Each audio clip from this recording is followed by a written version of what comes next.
Le débrief du dimanche, le rendez-vous des passionnés. Ravi de vous retrouver, chers amis. Installez-vous confortablement ou si vous battez ça en replay tranquille ce lundi, tout va bien. On va avoir un programme monumental ce soir. En effet, vous allez pouvoir intervenir comme d'habitude depuis YouTube, depuis Twitch, en visio, dans les commentaires, tout ce que vous voulez.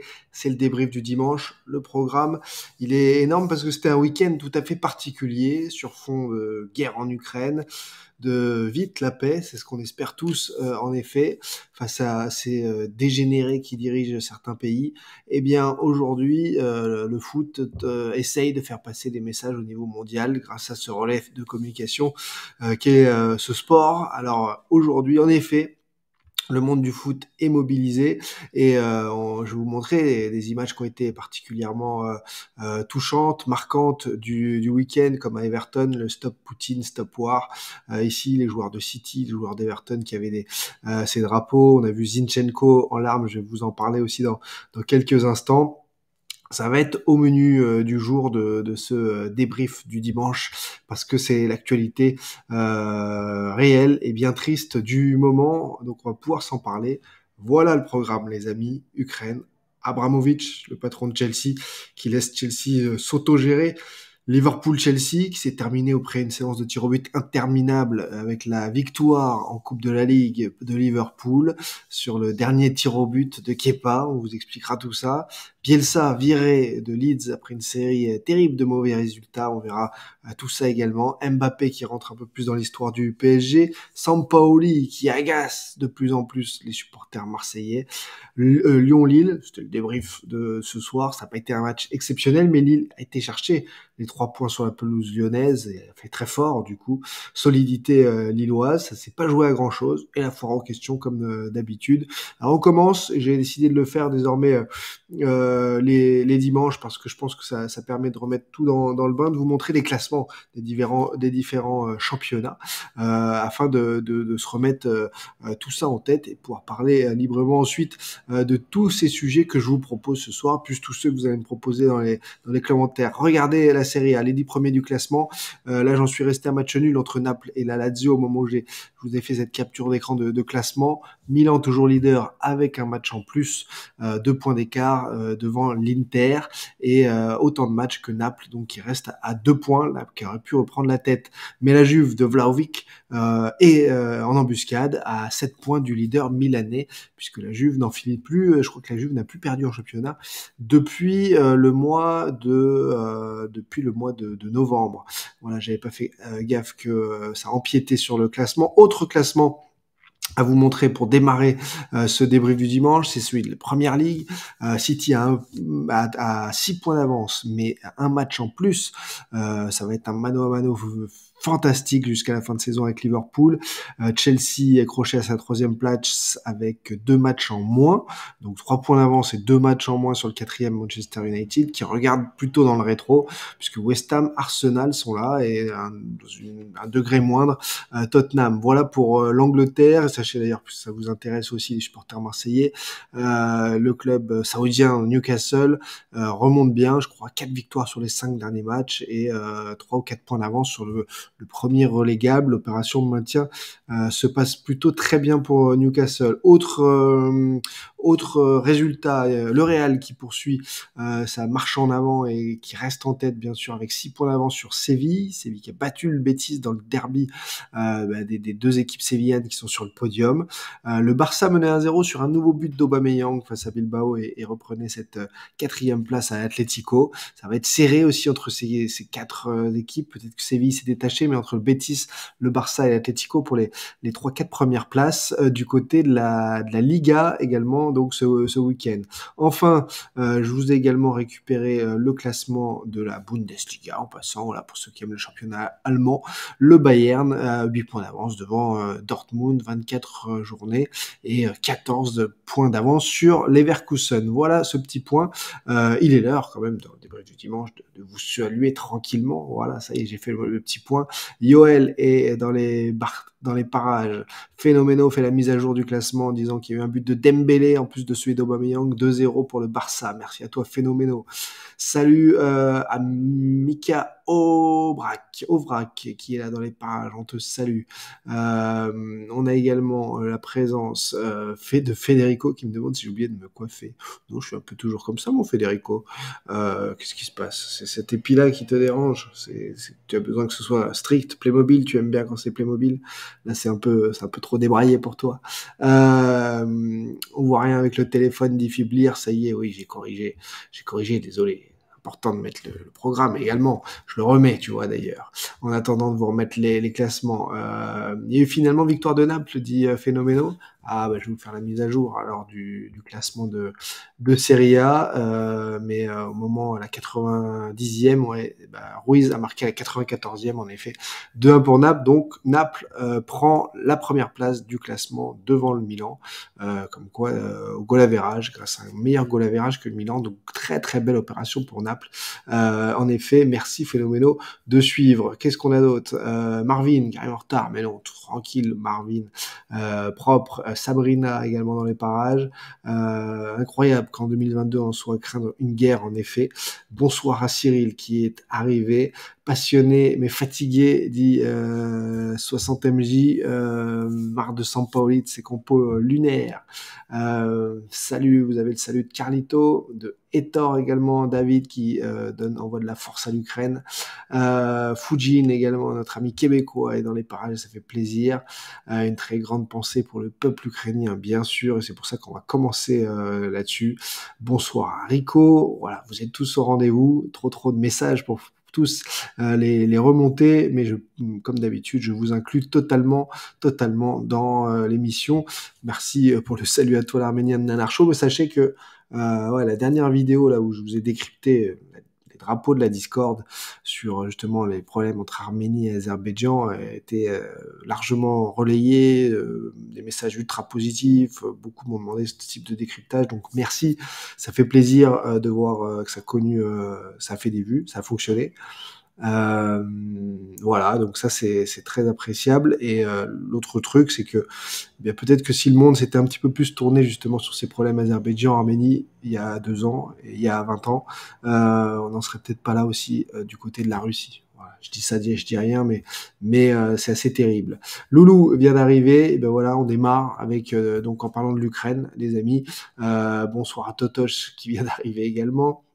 Salut à Jojo. Turpin fidèle à lui-même dit Fouad, on va en parler également de ce OL Lille. Tonino affiche le drapeau ukrainien. Alors parlons-en de l'Ukraine. Il s'en est passé des choses ce week-end parce qu'il y a eu des images très fortes, notamment celle-ci. We stand with Ukraine, c'est du côté du match entre Everton et City, victoire de dernière minute de City. Beaucoup de messages pour Zinchenko, le joueur de City, pour le joueur ukrainien également d'Everton. Il y a eu donc ces larmes de Zinchenko après avoir croisé lors de l'échauffement son camarade ukrainien d'Everton. C'était un des moments forts du week-end puisque le monde du foot est mobilisé pour essayer de faire pression à son niveau aussi, envoyer les messages de paix. Donc voilà, c'était une image vraiment forte du week-end et je voulais commencer par ça, par vous la montrer. Zinchenko ensuite qui était sur le banc des remplaçants, le latéral et milieu de terrain ukrainien de City. Il portait bien sûr des t-shirts No War. Quand on sait que City en plus est la propriété d'un pays, c'est bien, ça montre que voilà, il y a des pays qui font preuve d'une diplomatie pacifique aussi avec ce genre de messages, parce que pour moi dans le monde il y a pas c'est pas tout noir ou tout blanc, il y a pas le grand méchant loup et les gentils à côté, mais voilà, tout ce qui en tout cas sont des messages qui ne mettent pas d'huile sur le feu, qui œuvrent tout simplement pour la paix, sont des messages à relayer. J'ai bien aimé également Qu'est-ce que j'ai vu d'autre? Qu'est-ce que j'ai vu d'autre que je voulais vous montrer? Bah, c'était en France, hein, Clermont, recevait Bordeaux, un but partout. On y reviendra tout à l'heure au résultat de la Ligue 1, mais il y avait là aussi, des demandes de paix. Il y a Reims qui a retardé le coup d'envoi à Monaco, propriété russe à Monaco, de 5 minutes, pour, marquer le coup. Voilà, en plus ils ont été gagnés, à Monaco. Mais ça finalement aucun rapport. On a eu ça, qu'est-ce qu'on a eu d'autre? Voilà, Zinchenko ici que vous voyez, hein, en larmes, voilà l'émotion forcément. Lui qui doit avoir de la famille du côté de l'Ukraine forcément. Moi je pense à mes amis aussi que je connais à Kiev, force à eux. J'en profite. Et du côté des images fortes, on a eu la banderole Stop Poutine, Stop War, notamment à du côté d'Everton. Je voulais vous montrer ceci. Elle s'appelle Sofia Abramovich. C'est la fille du président de Chelsea, du patron de Chelsea. Et elle a affiché ça sur son compte Instagram avant de l'enlever. Un message anti-Poutine. Quand on connaît les liens de son père avec le président russe, forcément ça a posé question. Elle l'a finalement retiré. Mais Abramovich, dans la foulée, a annoncé qu'il laissait Chelsea, alors non pas définitivement, mais qu'il laissait la gouvernance au conseil d'administration, donc il se retirait. Apparemment, de toute façon, il ne peut pas remettre en ce moment les pieds du côté de l'Angleterre, donc ça aurait été compliqué. Mais voilà, il se met en retrait. Lui aussi, peut-être qu'il essaie de faire preuve de diplomatie et de rester entre deux, puisque sa situation est très délicate. Lui, aux dernières nouvelles, on le pensait très très proche de Poutine, mais il ne semble pas tout à fait prendre parti pour l'instant publiquement, en tout cas, ni mêler son club à ça, et peut-être que c'est tant mieux. Voilà, je voulais vous montrer donc ce poste de Sofia Abramovic qui, comme d'autres, ont laissé parler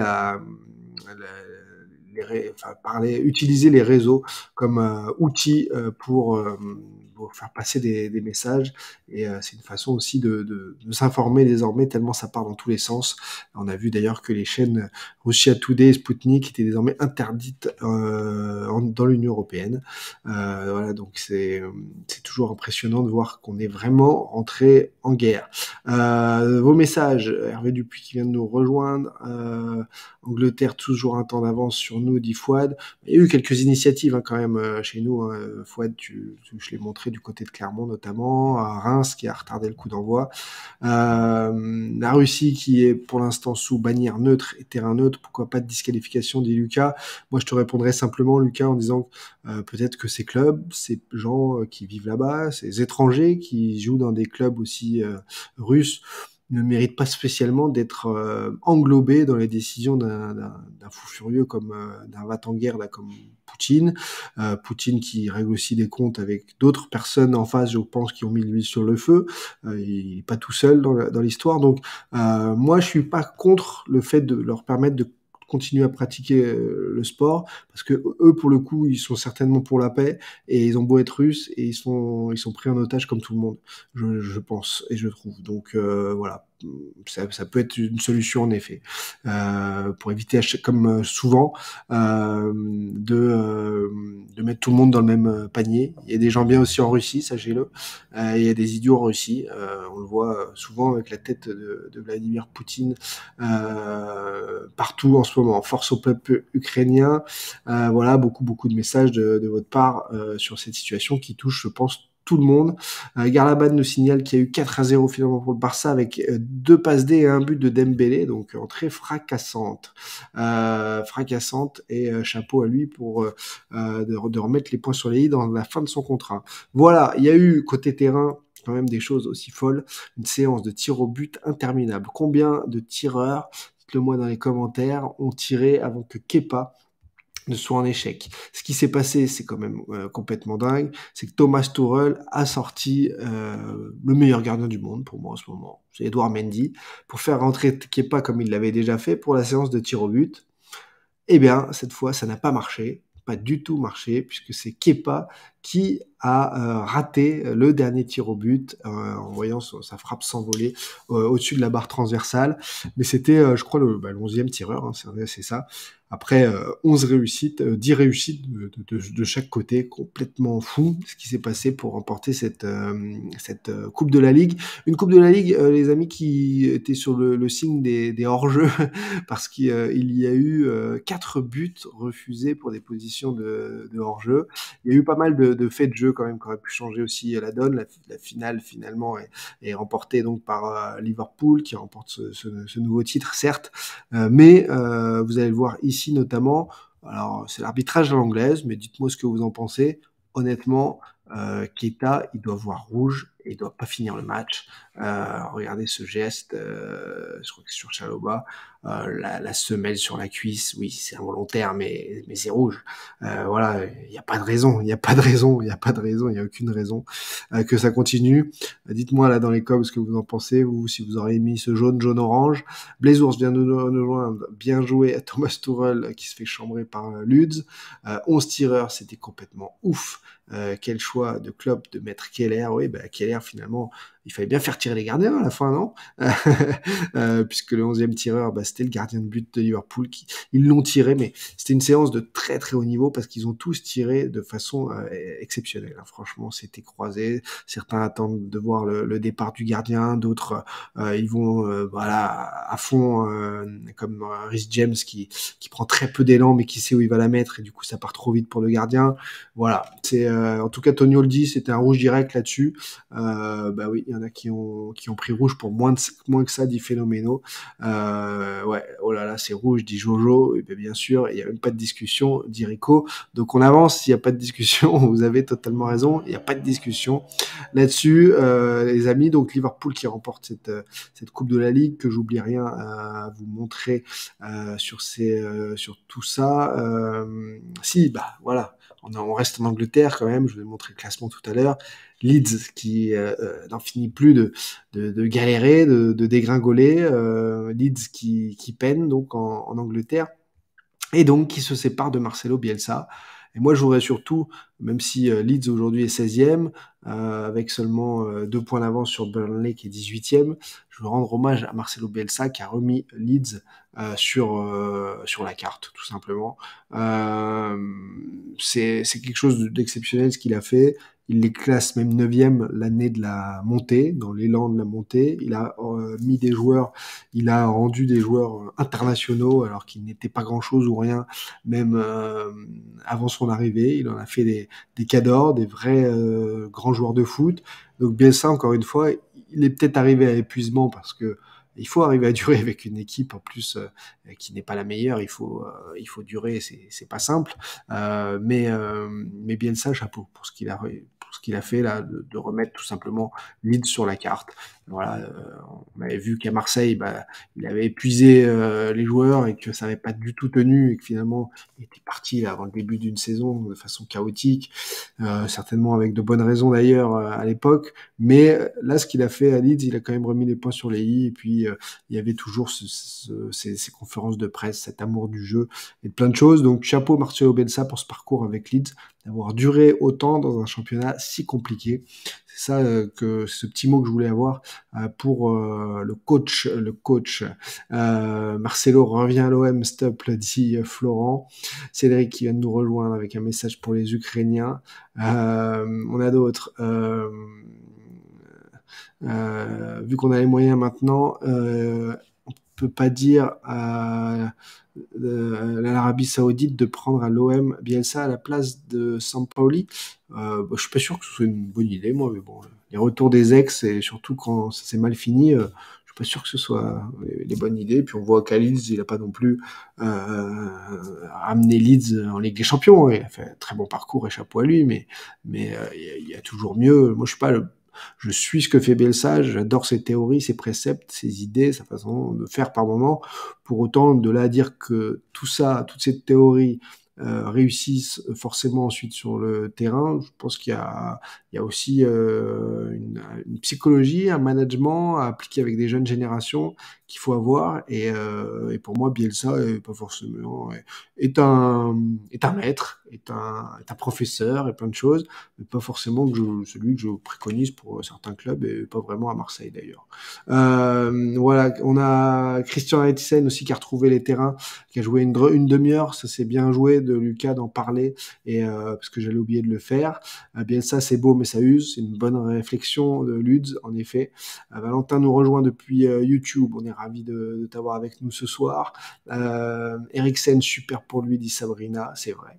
Paco vient d'arriver également. Je me souviendrai toujours du traducteur à l'OM avec Bielsa, dit Valentin. Ouais, c'est vrai que c'était spectaculaire. Qu'est-ce qu'on a d'autre? Pas de retour de Bielsa, mais Laurent Blanc serait un bon choix. Oui, pourquoi pas. Voilà, j'ai lancé un sujet entraîneur à l'OM en parlant de Bielsa. Tiens. Sur quelques mois, oui, pour Bielsa, mais pas sur la durée. Il n'est pas fait pour gérer les grands joueurs avec de forts égos. Ouais, c'est vrai que c'est un professeur, c'est pas forcément le meilleur des managers. Sampaoli, idem que Bielsa, dit Tonino. Tout le monde est content d'avoir un système et tu vas finir encore pas sur le podium. Ah, moi, je suis pas sûr que l'OM finisse pas sur le podium. Moi, au contraire, je pense que ça va le faire. Les passages à vide, on l'a vu à Nice, on a vu à Rennes, il y en a tout le temps. Et pourtant, malgré ça, vous êtes toujours ami marseillais deuxième. Dans ce débrief du dimanche que je veux rapide, efficace, avec beaucoup de thèmes, je veux revenir avec vous sur quand même Kylian Mbappé, qui je me tâte de plus en plus à faire une vidéo de lui pour expliquer pourquoi et du comment il est actuellement peut-être le meilleur joueur du monde, voilà, de façon à l'instant T, j'ai envie de dire. Parce que il est à 156 buts, alors je crois en, en 20, avec 20 matchs de plus dans les pattes que Zlatan, donc il égalise le record de Zlatan. Cavani est à 200 buts, donc en partant en fin de saison, je suis pas sûr du tout que Kylian Mbappé va falloir en mettre des buts, il soit meilleur buteur de l'histoire du PSG, mais en tout cas il montre que c'est son PSG cette année. Il montre que il met les points sur les i, il est je crois avec 10 passes décisives, 13 ou 14 buts cette saison. Voilà, dans des standards exceptionnels. Il est altruiste, il arrive à trouver Danilo désormais, il marque de l'extérieur de la surface, il marque en solo, comme contre le Real, il est influent dans le jeu. J'ai l'impression qu'Kylian Mbappé atteint même une maturité physique aussi, il s'est développé physiquement, Kylian, assez folle. Et Saint-Etienne avait beau ouvrir le score en profitant encore une fois des faiblesses, des lacunes parisiennes qu'on connaît, je vais pas revenir dessus une énième fois, mais lui, voilà, il est là, et j'ai hâte de voir le PSG d'ailleurs, le week-end prochain, ce sera le samedi soir, on le débriefera après Marseille-Monaco le dimanche soir, mais après ce Nice-PSG, là, il est intéressant parce que Paris sans Mbappé, j'ai hâte de voir, même si Neymar et Messi seront alignés, sûrement avec Di Maria, on peut l'imaginer comme ça, le trio recomposé. J'ai des doutes de voir comment Paris peut évoluer sans Mbappé. Alors ces 156 buts, pour moi, c'est normal, hein, c'est certes ce record, mais avec un joueur de son niveau, c'est là où il doit être, et basta. Ce qui a été intéressant quand même de voir sur ce match, et on va ensuite vous montrer tous les résultats de la Ligue 1 et classement, c'est que Messi trouve, ça y est, un petit peu sa place dans le jeu parisien, 2 passes décisives, des coups de patte. Oui, il n'efface plus 3 joueurs d'affilée, c'est plus FIFA, on appuie sur la gâchette et Messi il déboule, et tant mieux.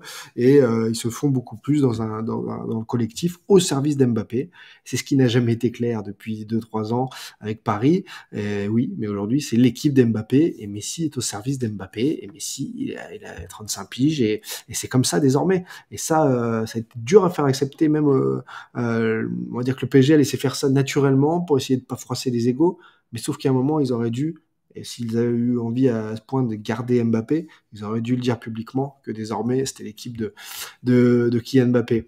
Voilà, Messi au service de Mbappé. Est-ce que ça suffira pour les gagner ou faire match nul d'ailleurs à Madrid pour ne pas se faire éliminer? J'ai encore quelques doutes, hein, permettez-moi, mais on verra ça, hein, d'ici match retour. Il y aura des briefs bien sûr après Real Madrid PSG, la banderole du Cup, donc pour essayer de séduire toujours plus, mais ça me paraît un peu tard. De Bondy à Paris, Kylian, ton histoire s'écrit ici. Bon voilà, petit message qui fait toujours plaisir certainement à Kylian Mbappé, les supporters qui se font entendre, qui essayent de, après l'avoir sifflé, hein, parfois, par moment, essayent de retrouver, de le saisir en plein cœur pour le faire le voir prolonger. La célébration de Kylian après son but face à Bernardoni. On va vous afficher quand même les résultats de cette 26e journée, remettre le classement en même temps aussi de cette 26e journée. Parlons Ligue 1 ensemble. Montpellier donc battu à domicile 4 buts à 2 face à Rennes, au but de Laborde sur penalty notamment. Strasbourg accroché par Nice qui a eu 2 expulsés, Kluivert et Dante, ça pourra jouer. Nice qui joue d'ailleurs contre Versailles en milieu de semaine, mardi, la demi-finale de Coupe de France. L'autre demi aura lieu mercredi. Et Nice qui recevra ensuite samedi le PSG. Le PSG donc qui a battu Saint-Etienne. Monaco qui menait 1-0 sur un but de Wissam Ben Yedder, repris par Reims dans le dernier quart d'heure, truc de fou. Metz-Nantes, j'ai pas regardé, 0-0, on passe. Angers réduit à 10, menait pourtant 1-0. Alors ça allait leur faire du bien aux Angevins de Baticle. Et bien, ils ont été retournés, comme souvent. Lens arrive à reprendre les devants, à retourner les situations. Lens marque 2 buts suite à l'exclusion de Mohamed Ali Chaud et prend les 3 points en terre angevine. Brest, pareil, à 10 pendant plus d'une heure, je crois, et bien finit par céder face à Lorient. Lorient qui se fait du bien donc au classement, on va le voir dans un instant. Clermont-Bordeaux, 1 but partout. Les mecs clermontois, chez qui j'étais ce week-end, mais du coup j'ai été invité à voir Montferrand en rugby le samedi. Clermont-Bordeaux, 1 but partout, égalisation de Clermont après l'ouverture du score bordelaise. 3 Marseille, 1 but partout, et on va y revenir dans un instant parce qu'on va parler de Sampaoli. Et Lyon, battu par Lille, après avoir eu moult occasions, les Lyonnais. Juste une petite image quand même pour dire que le gardien d'Angers s'est fait avoir, il aurait dû mettre une casquette par la lumière du soleil, commet 2 bourdes sur les 2 buts, est vraiment dans le dur, ce gardien, et ça fait mal aux Angevins tout simplement de continuer de perdre. Pourquoi? Parce que au classement, regardez la deuxième partie de tableau d'abord, avec Lyon 10e donc de ce classement, Bordeaux dernier 22 points, 22 points Saint-Etienne 19e, 22 points Metz 18e, 22 points 3 17e. Ils sont les 4 derniers avec 22 points. Lorient est juste au-dessus avec 24. J'ai l'impression que les 5 équipes là sont ultra concernées par la descente. Clermont a un petit palier là d'avance, 4 points d'avance sur Lorient, 28 points. Disons que s'ils chopent encore une victoire, un nul sur les 10-12 dernières journées, ils auront quand même pris un peu d'air, les Clermontois, c'est jouable, mais attention aux mauvaises séries de défaites. Angers juste au-dessus, avec 29 points, pareil, il faudra quand même encore prendre au moins 2-3 victoires pour être tranquille. Reims, après sa victoire à Monaco, c'est vraiment du bien. Brest, pareil, avec Montpellier aussi, sauvé. Voilà pour la deuxième partie du classement. La première partie, elle, est intéressante aussi pour la bataille pour le podium. Personne ne le veut, ce podium. Nice n'a pas gagné, Marseille n'a pas gagné. Rennes et Strasbourg fait du surplace. Strasbourg aurait pu prendre une place sur le podium, mais ben non, Strasbourg redescend à la 5e place. Rennes, c'est vraiment des hauts et des bas, est à cette 4e place, en embuscade. Lens ne lâche rien en reprenant la 6e place avec 40 points, alors que Lille, Monaco et Lyon sont vraie déception quand même, 8e, 9e et 10e place. Dites-moi ce que vous en pensez, puis on va parler de 3 Olympiques de Marseille. T'en penses quoi de Kylian Mbappé et de l'interview d'après-match disant qu'il voulait battre le record de Cavani, indice sur son avenir ou pour noyer le poisson? Kylian Mbappé est un remarquable communicant.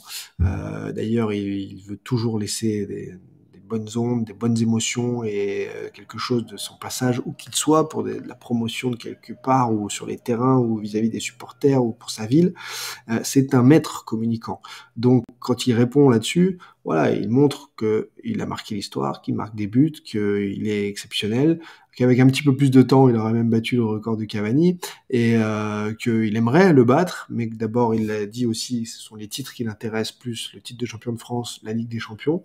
La finale de la Ligue des Champions aura lieu en plus au Stade de France, mais moi, je n'ai vu aucun indice sur quoi que ce soit, sauf de dire que, voilà, finalement, ce sera pas tant de sa faute que ça s'il part, parce que le PSG n'aura pas su le retenir. Voilà, et chacun son storytelling, chacun sa com. Vous pensez et croyez ce que vous voulez. Moi, je me dis encore une fois que s'il avait dû rester à Paris, il aurait déjà prolongé. À vous de voir ce que vous en pensez, mais ça déclame pas spécialement, ça m'a fait ni chaud ni froid, ça m'a pas spécialement surpris. Et voilà, futur meilleur joueur du monde, je vais vraiment faire une vidéo peut-être même cette semaine, c'est une semaine de Coupe de France. Ibra, on le rappelle, voilà, 156 buts en 4 saisons seulement, 20 matchs de moins pour atteindre les 156 buts que Kylian Mbappé. Donc, faut rappeler aussi la perf de Zlatan Ibrahimovic, plus âgé aussi, plus mature. Il y a des circonstances totalement différentes. Donc Cédric, pour moi, voilà, puisqu'il faut donner son avis, moi, Kylian Mbappé, ne restera pas, et je l'avais déjà expliqué l'été dernier, où tout est prêt à Madrid, et même sa famille est prête, les bagages sont prêts.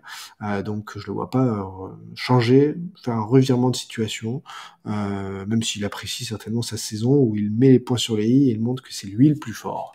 Voilà. J'en reviens du stade de l'Aube, j'en peux plus, des compos de Sampaoli, et ben on va en parler de tout ça. Je remonte un peu s'il y a d'autres questions.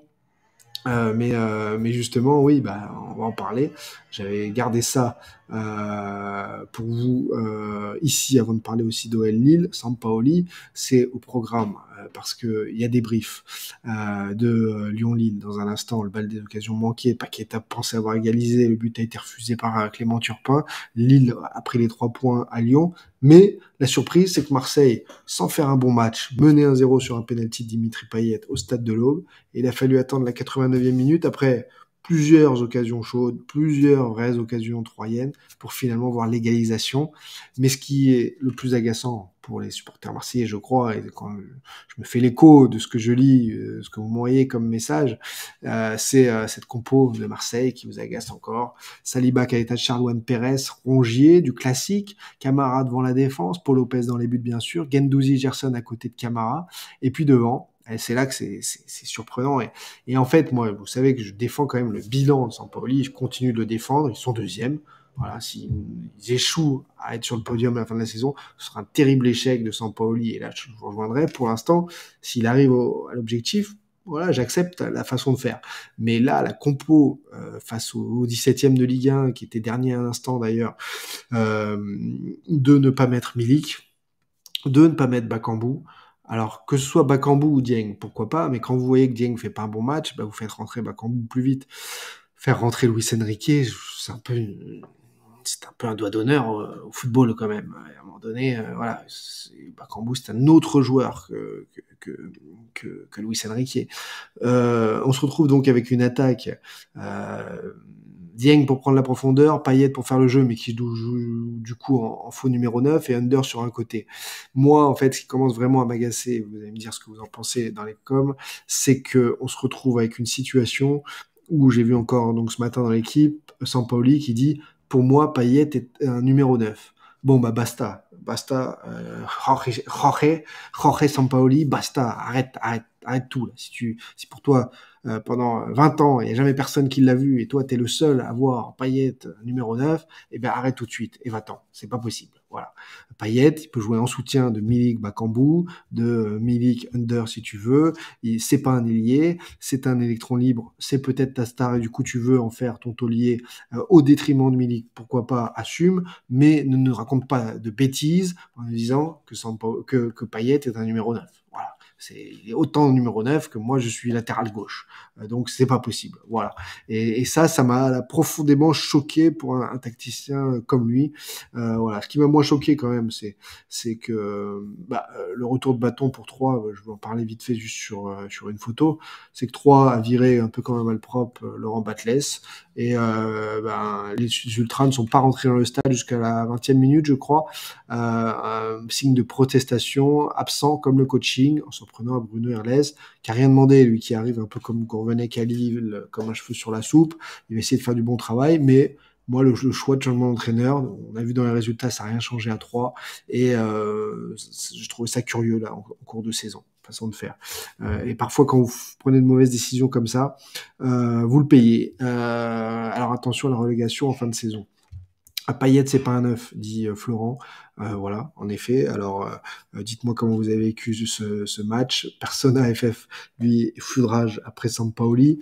Euh, il indique la sortie pour Milik, résultat, il partira en juin. Le Polonais a dit 60 mj. Mais peut-être que Sampaoli partira en juin aussi. Hein, et ça, dans ces cas-là, ça change tout. Enrique est dégueulasse, dit Foued. Avis de recherche pour Milik. Milik qui rentre une dizaine de minutes. Est-ce que c'est un joueur pour rentrer une dizaine de minutes? Est-ce que c'est un joueur percutant qui mérite de rentrer une dizaine de minutes? Non, c'est un diesel. Milik, il a besoin d'être là sur le terrain. C'est un taulier, il a besoin de confiance. Il a la confiance parce que c'est un grand joueur, mais il doit l'avoir de son entraîneur non-stop. C'est pas normal. C'est pas normal la gestion. Et Marseille, mine de rien, commence à perdre des points là face aux petits. Et il va falloir battre Monaco absolument dimanche prochain. Il va falloir être au niveau. Sur les 6 derniers matchs, OM Masker nous dit d'ailleurs deux victoires, un nul, 3 défaites. Ça rappelle le coup de mou du mois d'octobre, je crois, où il y avait l'Europa League. Il y a eu quand même octobre-novembre, voilà, ce coup de mou de Marseille avant de repartir. Donc attention, attention. Franchement, laisser Milik sur le banc, c'est pitoyable, même Bakambu. Oui, oui, c'est incompréhensible, surtout sur ce match-là où tu dois être plus fort que 3. 3 ne peut pas dominer Marseille dans les grandes largeurs comme ça. Donc beaucoup sont comme Sébastien, vous avez peur pour la deuxième place de Marseille, dites-le moi dans les commentaires, parce que mine de rien, ça avance pas trop derrière non plus. Il y a des hauts et des bas pour Nice, il y a des hauts et des bas à Rennes, à Strasbourg, partout. Donc c'est pour ça que je comprends pas non plus cette inquiétude impressionnante que je vois chez beaucoup de supporters concernant le podium. Milik, impossible de faire sans. Et ouais, on l'avait vu contre Angers, on l'avait vu contre qui d'autre aussi, où il a montré qu'il était au-dessus. Alors Fouad, lui, pose carrément la question aussi de mandat titulaire. Moi, je suis pas pour, parce que je trouve que Paul Lopez apporte quelque chose dans le jeu, en sortant très loin de sa surface, en étant un défenseur supplémentaire. Il crée des solutions pour les milieux de terrain, en fait. Il est très bon, il a une très bonne vision du jeu pour relancer vite, et quand vous gagnez une seconde au milieu de terrain à ce niveau-là, vous gagnez une séquence de jeu, une occasion de but et plein de choses. Et là-dessus, je le trouve plus fort que Steve. Peut-être que sur sa ligne, Steve est plus fort, mais sur une équipe qui a beaucoup la balle, qui doit, pas comme aujourd'hui, hein, mais qui doit beaucoup avoir la balle comme Marseille, je trouve que ce gardien espagnol est très intéressant. Voilà, vos messages de Sigalis qui nous dit Sampaoli partira en juin. Ouais. Quand il est arrivé en mars 2021, c'est un peu ce que j'ai dit. Hein. Je pensais qu'il, à moins de se saborder, où il pourrait partir en décembre, janvier là, 2022, je disais qu'il était là pour un an et demi, et je pense que c'est possible. Après, si brillamment sur les 12 dernières journées, il t'amène l'OM en Ligue des Champions, je vois pas pourquoi il ne faudrait pas lui donner sa chance de gérer l'OM en Ligue des Champions la saison prochaine, en plus avec officialisation s'il y a, argent nouveau bien sûr, ça pourrait tout changer. Nous n'avons pas l'effectif pour jouer sur les deux tableaux, Coupe d'Europe et Championnat. Garlaban, ça c'est vrai qu'il manque peut-être 2-3 joueurs. Bilka qui nous dit ne me répond pas, de quoi, qu'est-ce qui se passe, raconte-nous Bilka. Laurent Blanc, entraîneur de l'OM, ce serait pas mal. On est inquiet parce que les matchs contre les clubs de bas de tableau, ben oui, mais alors ça, je vous comprends. Marseillais, vous êtes inquiet parce que vous ne gagnez pas à 3, mais regardez, Clermont a été gagné à Nice, Clermont a été gagné à Marseille, pourtant c'est le 16e du championnat. Reims qui a gagné à Monaco ce week-end, c'est une équipe de bas de tableau également, et on voit que beaucoup d'équipes, tout le monde peut battre tout le monde. Donc l'inquiétude, elle est légitime. Pour autant, on est dans un championnat de France où Monaco, Lille et Lyon sont 8, 9 et 10, où c'est très particulier, et où même Paris n'est pas souverain lors de toutes ces rencontres, loin de là. Donc je pense que, ouais, comme le dit Blaise Ours, là, vous êtes très exigeant. Il faut s'estimer heureux que l'OM soit deuxième. C'est vrai que moi je trouve que c'est déjà un super championnat que l'Olympique de Marseille réalise, mais c'est sûr que c'est pas le grand soleil à chaque match. Le jeu se désagrège au fil des journées, c'est ça qui fait peur. Peut-être qu'il y a un vrai coup de mou en effet, et les joueurs peinent à avoir le second souffle. Mais ça reste une équipe quand même dure à jouer, dans les 3 meilleures défenses du championnat, et qui a des vrais ressorts offensifs. C'est-à-dire qu'on ne sait jamais sur qui on doit se focaliser à outrance quand on défend face à Marseille. Bon, c'est sûr que quand le coach vous enlève Milik, vous êtes content quand Sampaoli vous évite d'avoir à défendre face à Milik. Mais ça, c'est donc une autre question. Et en effet, je ne retire pas tout ce que j'ai dit de positif sur Sampaoli, mais là, je trouve qu'il commence à lui aussi faire beaucoup d'erreurs, les multiplier ces dernières semaines, et qu'il va falloir se ressaisir, tout comme ses joueurs, certains joueurs. L'homme du match, c'est Rami, mon pote Adil, que je salue. Ben oui, il a été très bon. J'ai pas vu tout le match de 3 Marseille, mais de ce que j'ai vu, il m'a plu. Son retour devant Luis Enrique, on avait l'impression que c'était lui qui courait vite, qui devrait jouer ailier, et non pas Luis Enrique. Il l'a mangé, tout simplement. Adil, ça, c'est un vrai gars. Dans le dessous, qui me demande qui je verrais pour remplacer Sampaoli. Ah, franchement, dur à dire, mais pour jouer avec des champions, je vois pas Sampaoli, en effet.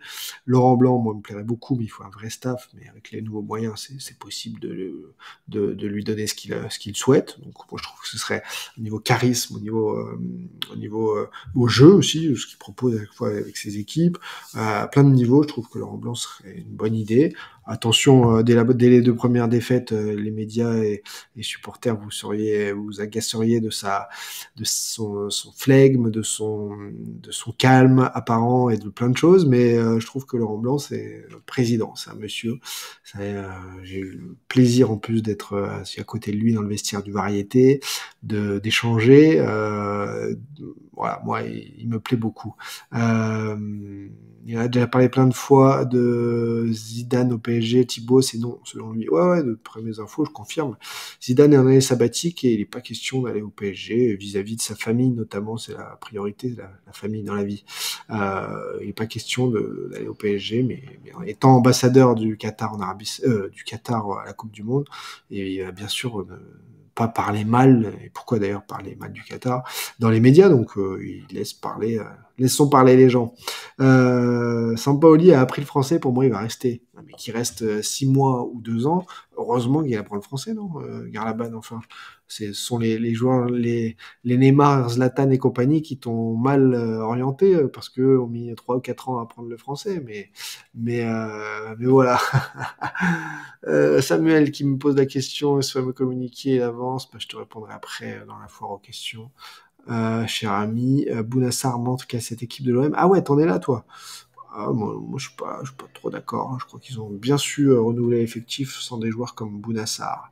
De par ces décisions, Sampaoli est en train de perdre son vestiaire. À 12 journées de la fin, je pense que les joueurs sont focus et que le vestiaire, s'il avait dû le perdre, il l'aurait perdu avant. Après, qu'il n'ait pas envie de refaire une saison avec, c'est possible, mais de là perdre les objectifs, et non, je suis pas d'accord. Euh, Rapidement, quand même, avant la foire aux questions, et vous laisser aller même sur tous les sujets d'actu du moment. Juste le bal des occasions manquées. Turpin qui annule l'égalisation lyonnaise dans les 10 dernières minutes parce qu'une faute de Paqueta. Kadewere qui rate à 3 mètres du but, contré. Des occasions de Romain Fèvre aussi en veux-tu voilà. Bonne expression, bonne vieille expression. Lyon peut s'en mordre les doigts et Lyon est finalement à sa place. Des hauts et des bas cette saison, 10e place. C'est pas très beau. Lille est à peine au-dessus, 9e, je crois, et Monaco 8e. Voilà, c'est des équipes vraiment sur coulant alternatif. Et ça va être intéressant dimanche prochain, puisqu'il y aura des dash Twitch dans la semaine, et il y aura le débrief du dimanche après Marseille-Monaco, de voir si Marseille est capable justement de montrer que Marseille est une équipe qui vise et qui aura le podium en battant Monaco, ou si Marseille trébuche encore face à Monaco le dimanche prochain, et là on se posera des questions. Voilà, les résultats, je vous les remonte de cette 26e journée.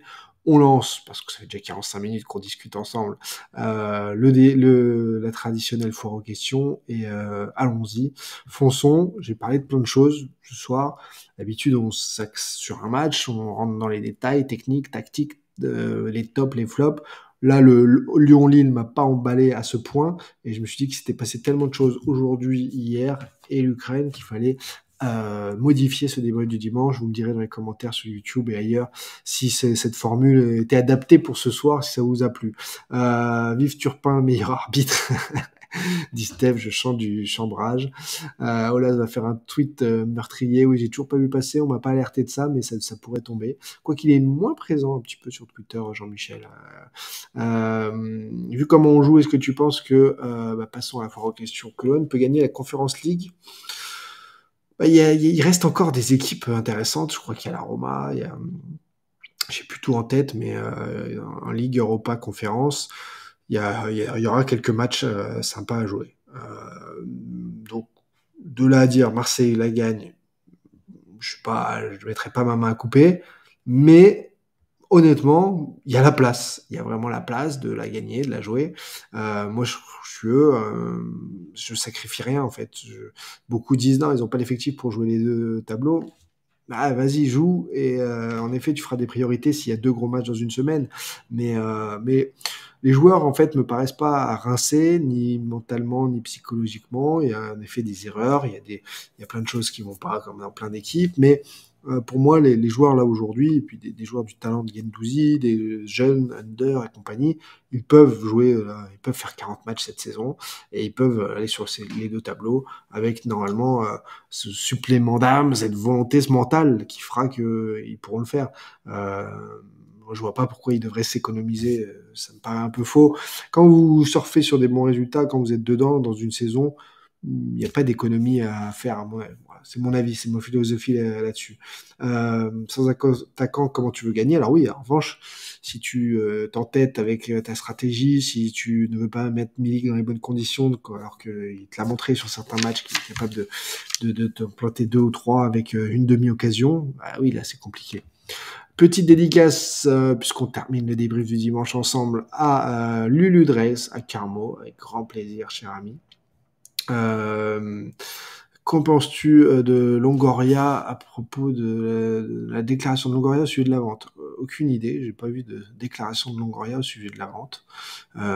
J'ai vu une interview, on en parlait dans le Déj sur Twitch cette semaine, cher ami, une interview de Longoria au Figaro où il explique que voilà, il faut mettre l'OM en Ligue des Champions, il faut relever l'Olympique de Marseille, il travaille pour ça, et que Marc Court est très investi. Bon, personne qui y a cru, mais il était obligé de dire ça. Qu'est-ce que vous voulez qu'il dise? Non, non, oui, en effet, on a bien signé et c'est fini à la fin de la saison.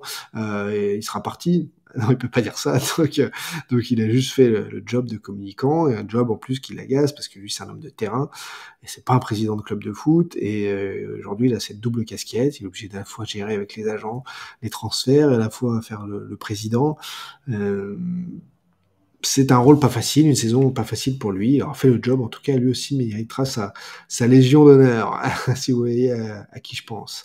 Que penses-tu du nouveau Barça, dit Lutz? Ouais, bah alors franchement, ils se sont mis à jouer en compte. Pourquoi? Parce qu'ils ont des joueurs comme Aubameyang qui vont à 2000, un Dembélé qui a besoin d'espace, et quand c'est trop arrêté, ils peinent. À côté de ça, il y a quand même des Pedri, Gavi, qui sont des joueurs très très intelligents, qui sont en train de prendre la relève du jeu barcelonais. Donc on a un mix là qui devient très intéressant. Un Adama Traoré qui est un déménageur, lui aussi vif, virevoltant, qui a besoin d'espace. Donc Xavi, le coach, a créé le système pour leur offrir des espaces de créativité et de liberté. C'est ça aussi créer. C'est ne pas mourir avec ses idées et être coach. C'est se dire, j'ai tel joueur, il faut que je les mette dans les meilleures dispositions pour qu'il s'éclate. Et donc, voilà ce qu'il fait. Dembélé, il lui reste 3 mois au Barça avant de partir. Et ben, c'est pas grave, je le mets dans les meilleures dispositions pour qu'il s'éclate et il me le rend. Et les résultats sont là. Donc, chapeau, chapeau, chapeau. Et c'est bien la patte de Xavi, voilà, un entraîneur qu'il faut vraiment laisser grandir avec le Barça. Et les 3-4 recrues de cet hiver, je crois qu'il n'y a pas d'argent d'ailleurs au Barça. Alors peut-être que eux, pour le coup, c'est vrai que les joueurs viennent pour 5 euros par mois. En tout cas, ils ont frappé juste. Et quand on se trompe pas sur le marché de transfert, tout d'un coup, ça va mieux. Parce qu'il y en a eu des grosses boulettes du côté du Barça avant, en mettant beaucoup trop d'argent sur des joueurs qui ont grévé le budget et qui n'ont pas porté le Barça sur leurs épaules. D'autres questions, foire aux questions, on termine là-dessus les amis. Tac, tac, tac. Thibaut, c'est pour quand le feu d'artifice? Question de Jean-Pa. Je n'ai pas de date à donner aujourd'hui. Comme je le redis, c'est moi qui pose des questions et qui oriente sur ce sujet, puisque j'évite les coups. Tout le monde en haut me demande de me taire, donc je maintiens juste que je ne suis pas un menteur et que vous verrez que tout va arriver.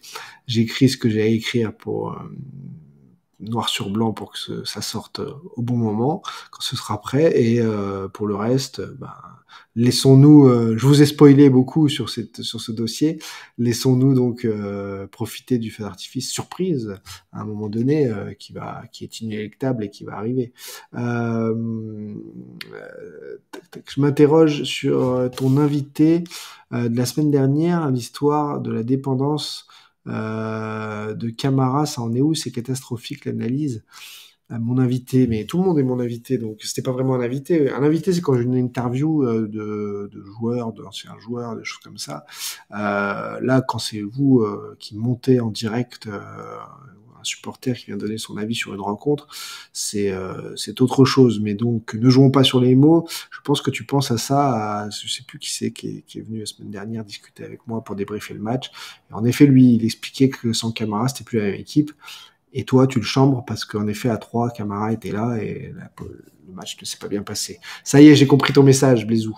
Incroyable choix de faire rentrer, oui, on en parlait en début d'émission, Cédric, faire rentrer Kepa à la dernière minute après la prestation de Mendy, magistrale. C'est un choix qu'il avait déjà fait avec succès, Tourelle. Il a voulu refaire rentrer Kepa pour la séance de tir au but. Vu au niveau où est Edouard Mendy, je trouve ça en effet une nouvelle bévue de Thomas Tuchel après certaines qu'il avait eues, notamment avec Paris. Il s'est planté, ça arrive. Il a été champion d'Europe, champion du monde des clubs. Il s'est pas planté sur toute la ligne non plus, donc je vais pas l'enterrer. Mais là, il s'est planté. Voilà. Mais Edouard Mendy aurait dû jouer cette séance de tir au but. Il va falloir gagner contre Bâle, dit Mika. Ouais, en effet, Marseille tombera contre Bâle. Équipe pas facile à jouer, mais Marseille est au-dessus. La C4 n'est pas très intéressante. Ça, on le découvre pas, Jojo. On est tous d'accord avec toi. Quelle idée d'élargir encore plus, de faire plus de matchs. Mais bon, si tu te mets une Coupe d'Europe dans la poche, tu seras content. Ce qui est intéressant avec la C4, c'est de la gagner, voilà. Mais participer, aller loin pour rien, en effet, ce sera une perte de temps. Donc, une fois que tu es lancé, autant aller la gagner. Qu'est-ce qu'il y a d'autre sur des questions auxquelles je peux vous répondre.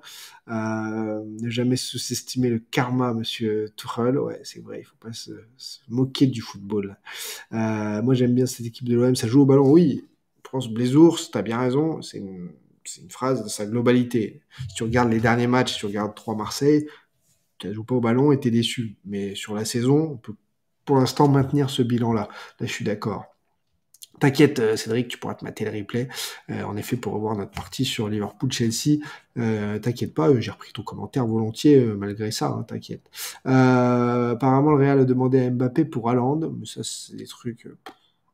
des histoires bidons. Est-ce que vous voyez, là, en cours de saison, le Real a demandé à Mbappé pour Haaland, mais ça n'a ni queue ni tête, ça n'existe pas. Juste dans les, il faut quand il y a des trous, du mou chez certains journalistes, et ils ont besoin de remplir, Voilà. C'est n'importe quoi. L'OM aura-t-il de gros moyens, dit Jean-Pas? Je te conseille d'aller sur la playlist Vente OM de ma chaîne YouTube et tu comprendras un petit peu mieux ce qui arrive. Haaland avec 1 milliard de déficit et un crédit de 650 millions, c'est mort, dit Jam Jam. Le 14 juillet, comme tous les ans, dit OM Masker, je sais pas de quoi tu parles. Ça reparle de la Super League, qu'en penses-tu? Ah ouais, bonne question de Floum. J'en entends souvent parler de la Super League. On me contacte souvent pour me dire ouais, c'est encore des tuyaux, ça va remonter, ça va repartir. Et moi, à chaque fois, je leur réponds c'est les lobbyistes, c'est les agents, c'est les gens du milieu du foot. Oui, vous avez intérêt à vous remettre. La priorité, c'est de vous mettre les supporters dans la poche. Hein, sinon, ça va encore une fois faire un gag, un sketch médiatique et vous allez repartir la queue entre les jambes. Donc, la Super League, oui. Et personne n'a rien lâché. Alors déjà, sachez que tous les clubs qui s'étaient inscrits à la Super League, ils sont toujours.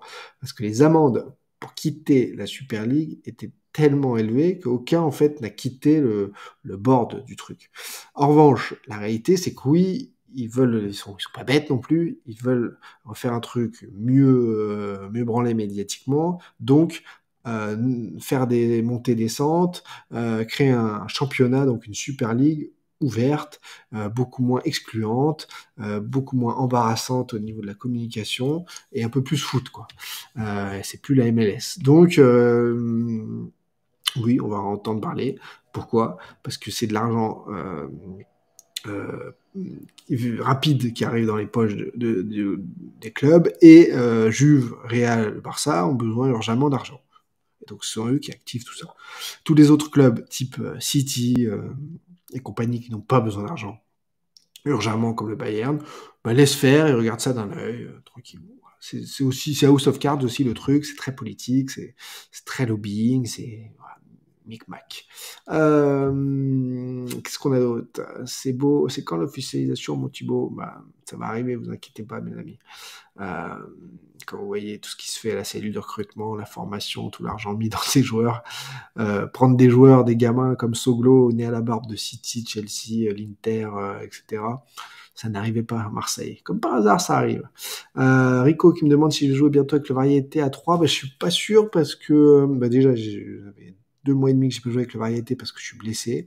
Et je peine à revenir malgré traitement de mésothérapie. Donc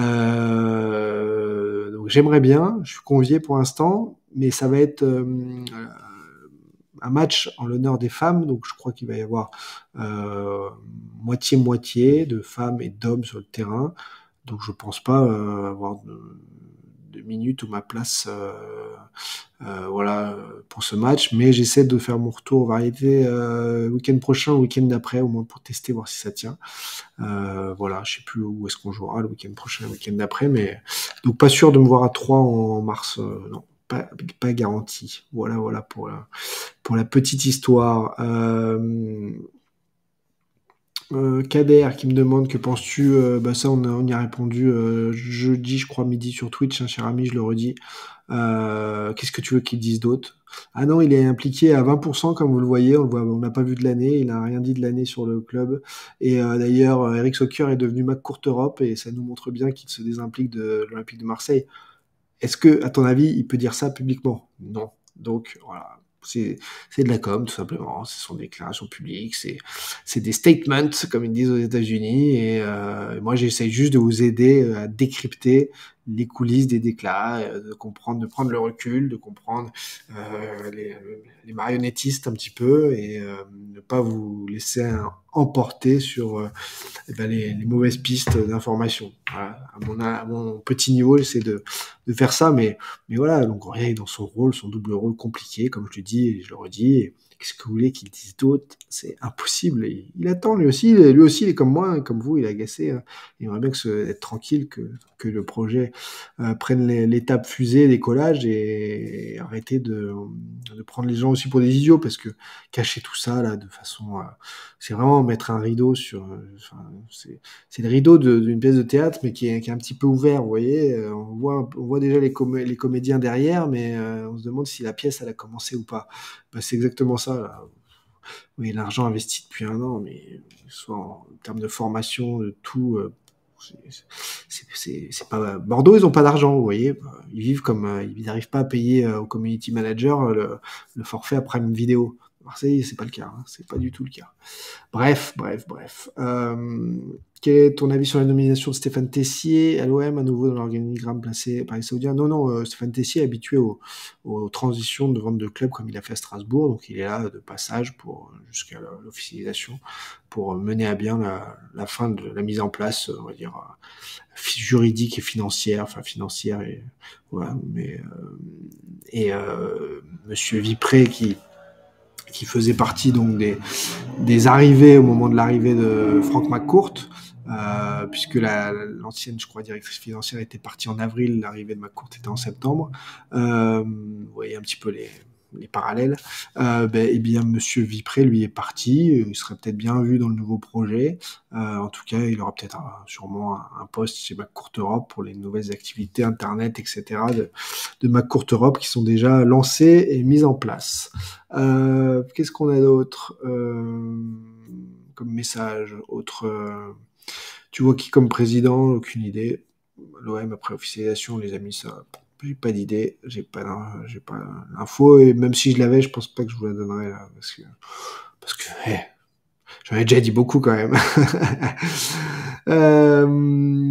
Qu'est-ce qu'on a d'autre? Le vainqueur de la Conference League est-il directement qualifié en Europa League ou en Ligue des Champions ou bien en Champions League? Vaste question. Je t'avoue que je fais un peu l'impasse sur la Ligue Europa Conférence au niveau intérêt. Je suis juste les matchs des clubs français en Coupe d'Europe. C'est tout. Thibaut, tu veux pas répondre? Dit Fabien. Mais repose-moi des questions, je sais pas ce que tu voulais comme question. Zappa qui me demande si j'ai encore des confirmations. Oui, j'en ai toutes les semaines, cher ami. Tout le monde est serein, tranquille. Tout est là. Donc, ouais, j'en ai tout le temps. Voilà, voilà. Thibaut, tu as un mauvais décor derrière toi, dit Sébastien. C'est quoi? C'est N'Golo Kanté qui te déplaît? C'est les ballons de la Ligue 1?